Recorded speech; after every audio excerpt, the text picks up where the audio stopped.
So audio problem ఉన్నట్టుంది. So ఈ అంశం పక్కన పెడితే సార్, ఆంధ్రప్రదేశ్లో గణేష్ మంటపాలకి అనుమతుల కోసం అని చెప్పేసి సింగిల్ విండోలో ఇస్తామని చెప్పి ప్రభుత్వం ప్రకటించింది. తీరా మోసి ఆ సింగిల్ విండో కోసం చలాన్లు కడదామంటే టెక్నికల్ ప్రిపేర్నెస్ లేక మీ సేవా సెంటర్ల దగ్గర బారులు తీరి ఆర్గనైజర్స్, వినాయకుడి పెళ్ళికి విఘ్నాలంటే ఇవేనేమో. పాప ఆయన ఏడాదికి ఒకసారి పండగ చేసుకుంటాడు, ఆయన పుట్టినరోజు పండుగ, తర్వాత నవరాత్రులు జరుగుతాయి. అదో సంబరం తెలుగు రాష్ట్రాల్లో. మనకి మహారాష్ట్ర నుంచి దిగుమతైన సంస్కృతి ఇది, ఎప్పటి నుంచో బాలగంగాధర తిలక్ కాలం నుంచి నడుస్తున్నది. ఆ వేడుకకి కూడా ప్రభుత్వం అడ్డం పట్టడం టెక్నికాలిటీస్ పేరుతోటి ఎంతవరకు కరెక్ట్ అని సోషల్ మీడియాలో దుమ్మెత్తిపోస్తున్నారు ఏపీ గవర్నమెంట్. అంటే ఇది కొంచెం సెన్సిటివ్ వ్యవహారం అండి. దీనికి అనుమతులు ఇవ్వటం అనేది పెద్దగా అభ్యంతరం చెప్పే పరిస్థితి ఉండదు. కాకపోతే వీళ్ళు అంటే మేము చాలా సెక్యులర్ అని చెప్పుకునే ప్రయత్నం లేదు. స్ట్రింజెంట్ మెజర్స్, స్ట్రింజెంట్ ఇన్స్ట్రక్షన్స్ పెడితే మేము సెక్యులర్ అని మిగిలిన ఇస్లామిక్ క్రిస్టియన్ కమ్యూనిటీస్కి మెసేజ్ పంపడం కోసం ఎందుకు మీకు తెలంగాణలో కూడా చాలా ముందు నుంచే ఇవి నిబంధనలు, ఈ నిబంధనలు అమలు చేసి తీరాలి, ప్రతి మండప నిర్వాహకులు వీటిని ఫాలో అవుతాము అని చెప్పి రిటర్న్గా కమిట్ అవ్వాల్సి ఉంటుంది అని చెప్పింది కదా తెలంగాణ ప్రభుత్వం కూడా. అలాంటిదే అక్కడ కూడా ఇంప్లిమెంట్ చేయొచ్చు. అయితే వాళ్ళు ఫాలో అవడానికి సిద్ధంగానే ఉన్నారండి. అయితే ఏంటంటే చలాన్లు కట్టాలంటే మీ సేవా సెంటర్కి వెళ్తే టెక్నికల్గా వాళ్ళకి ప్రిపేర్నెస్ లేదు, వాళ్ళకి ఆర్డర్స్ లేవు. లేదు, అక్కడ కమ్యూనికేషన్ గ్యాప్ ఏదో ఉంది, అక్కడ కమ్యూనికేషన్ గ్యాప్ ఉంది అంతే. అంటే వాళ్ళ దీని నుంచి ఏదో అంటే వాళ్ళు ఇదేదో ఆపాలి, ఈ మండపాలు లేకుండా చేయాలనేటువంటి ఆలోచన అయితే డెఫినెట్గా అక్కడ ఉన్నటువంటి కూటమి ప్రభుత్వానికి ఉండే అవకాశం లేదు. ఎందుకంటే ఆ కూటమిలో భారతీయ జనతా పార్టీ కూడా ఇన్వాల్వ్ అయి ఉంది అనేది గమనించాలి. అయితే మండప నిర్మాణాలు వీటికి సంబంధించి వాళ్ళ వరదల్లో ఉన్నారు ఆల్రెడీ. గవర్నమెంట్ గత 10 రోజుల నుంచి ఈ గందరగోళంలో నడుస్తోంది.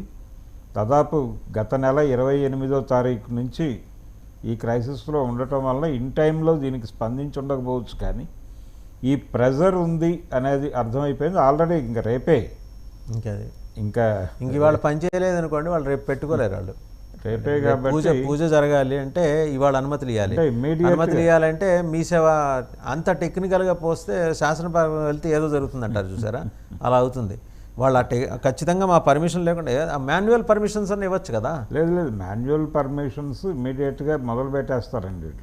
అంటే విమర్శలు మొదలైతే సోషల్ మీడియా హోరెత్తుందండి. అంటే ఇది పరిస్థితి అనేది అధికారులను ఎక్కడ దాకా వెళ్ళారంటే సోషల్ మీడియాలో క్రైస్తవ ముఖ్యమంత్రి జగన్మోహన్ రెడ్డి హయాంలోనే ఇలాంటి ఇబ్బందులు పెట్టలేదు, ఇదేంటిది మరి భారతీయ జనతా పార్టీ కూడా భాగస్వామ్య పక్షంగా ఉండి ఈ ఇబ్బందులు ఏంటి మాకని అడుగుతున్నారు, సోషల్ మీడియాలో నేరుగా అడుగుతున్నారు. అదే అంటే ఈ వేడి, ఈ సెగ అక్కడ తగలాలి అంటే వాళ్ళందరూ ఒక క్రైసిస్లో ఉన్నారు. దాన్ని కూడా గుర్తించాలి. దాన్ని కూడా గుర్తించి బాబు మీరు అది ఓకే, దాంతోపాటు ఈ కార్యక్రమం మీద కూడా దృష్టి పెట్టండి.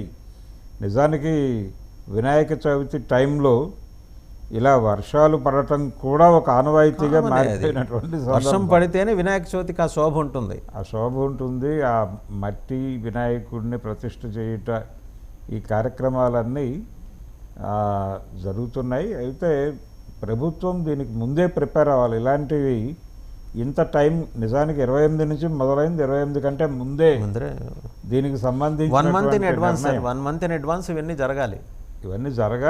ఇక్కడైతే ఒక కమిటీ ఉంది దానికి సంబంధించి.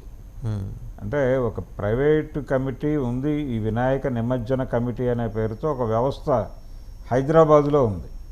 కానీ ప్రతి చోట ఇలాంటి నిర్మాణాలు లేవు. ఈ నిర్మాణాలు ఉండుంటే కనుక వాళ్ళు అలర్ట్ చేసుండేవాళ్ళు ముందే. ఇక్కడ కూడా ముందే అలర్ట్ చేస్తారు వీళ్ళు ప్రతిసారి. ఇది సంవత్సరాలుగా జరుగుతున్నప్పటికీ మీరన్నట్టుగా మహారాష్ట్ర నుంచి దిగుమతి అయ్యి ఇది కింది వరకు కొనసాగుతున్నటువంటి కల్చరే హైదరాబాద్లో చాలా కాలంగా ఉంది. హైదరాబాదులో ఈ నిమజ్జనం కల్చరు, మండపాల కల్చరు ఉన్న రోజుల్లో కూడా అక్కడ ఇప్పుడు ఆంధ్రప్రదేశ్గా చెప్తున్న